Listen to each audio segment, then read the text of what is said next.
ஜென்ம ஜென்மோ ஜென்மி ஸ்ரீச்சரண் ஸ்ரீ பாக்ய சாய். அனைவருக்கும் சாய் சுப நமஸ்காரங்கள். நிலக்கோட்டையிலிருந்து சாய் உமேஷ். ஓம் ஸ்ரீ சத்குரு பகவான் பாட்டி சித்தரின் லீலாமிருதம் 132.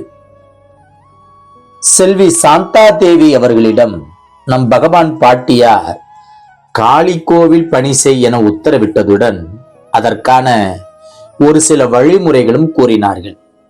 அது யாதெனில், கிழக்கே போ, வடக்க பார்த்து நான் தான் உட்கார்ந்திருக்கேன், அங்கிருந்து கொண்டு வந்து இங்க வை என்று கூறினார்கள்.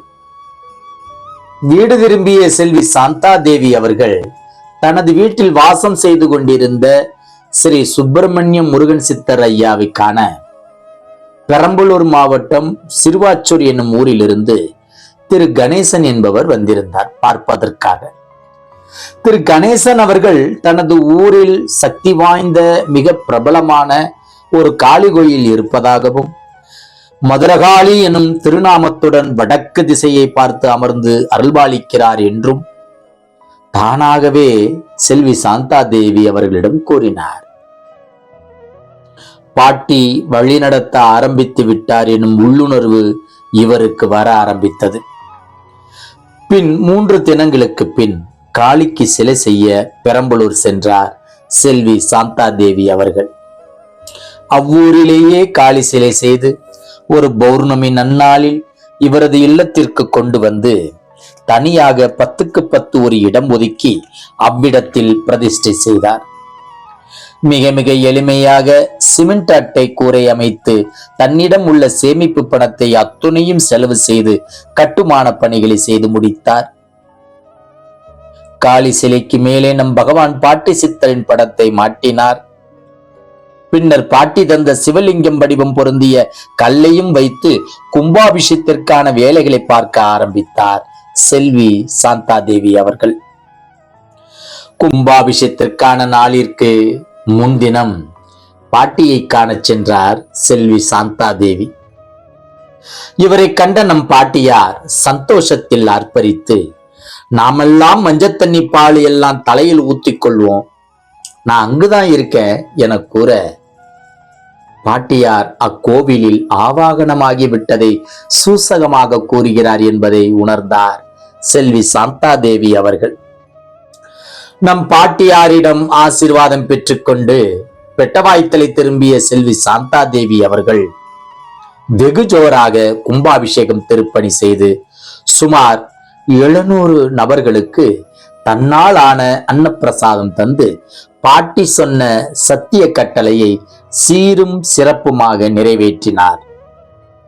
மேலும் அமாவாசை பௌர்ணமி தினங்களிலும் தன்னால் முடிந்தவரை அன்னப்பிரசாதம் செய்ய ஏற்பாடும் செய்தார். கோவிலுக்குள் வரத்தை வாரி வழங்கும் அம்மா இருக்கா என அடிக்கடி ஸ்ரீ சுப்பிரமணிய முருகன் சித்தர் சத்திய சொல்லை சொன்னதோடு கோவிலுள் அடிக்கடி படுக்கவும், கோவில் வாசலில் அதிக நேரம் உட்கார்ந்து அவரது நேரத்தையும் செலவிட்டும் சில பல சக்தியூட்டும் செயல்களையும் செய்தார். கோவிலில் பாட்டியார் கொடுக்கப்பட்ட ஸ்ரீ சுப்பிரமணிய முருகன் சித்தர் ஐயா நேரடியாகவும் அருள்பாலிக்க ஆரம்பித்தனர் அப்புனித சேத்திரத்தில். நம் பகவான் பாட்டியாரின் உத்தரவுப்படி ஸ்ரீ சுப்பிரமணிய முருக சித்தர் ஐயாவை செல்வி சாந்தா தேவி அவர்கள் கண்ணும் கருத்துமாக பராமரித்து கவனித்துக் கொண்டார். பாட்டியின் மீது உள்ள தீராத காதலால் தனது பெயரான சாந்தா என்னும் பெயருக்கு பின்னால் நம் பாட்டியின் பெயர்களில் ஒன்றான உமாதேவி எனும் நாமாவிலிருந்து தேவி எனும் பெயரை தனது பெயருக்கு பின்னால் சேர்த்து சாந்தா தேவி என தன் பெயரை மாற்றிக்கொண்டார். பூஜை செய்வது, தியானம் செய்வது, சித்தரையாவை பார்த்து கொள்வது, பாட்டியை நாடி வரும் பக்தர்களுக்கு கர்ம வினைகளில் இருந்து விடுபட ஆலோசனை வழங்குவது என செல்வி சாந்தா தேவி அவர்களின் வாழ்க்கை நகன்று கொண்டிருந்தது. பாட்டி விதைத்த லட்சக்கணக்கான ஆன்மீக விதைகளில் ஒன்று வெட்டவாய்த்தலை என்னும் புனித மண்ணில் ஒன்றும் விதைக்கப்பட்டுள்ளது என்பது மட்டும் சத்தியம். காலமும் சூழ்நிலையும் சரிவர வரும் பொழுது அது ஆன்மீக மரமாகி அதனால் பற்பல மனிதர்களும் சமுதாயமும் பயன் பெறுவார்கள். நாமும் பாட்டியை அனுதினமும் தியானித்து பலனை பெறுவோம். ஓம் காளி பாட்டி சித்தர் திருவடிகளே போற்றி போற்றி. ஜெய் குரு பாட்டி. நற்பவி பாட்டி. நற்பவி பாட்டி.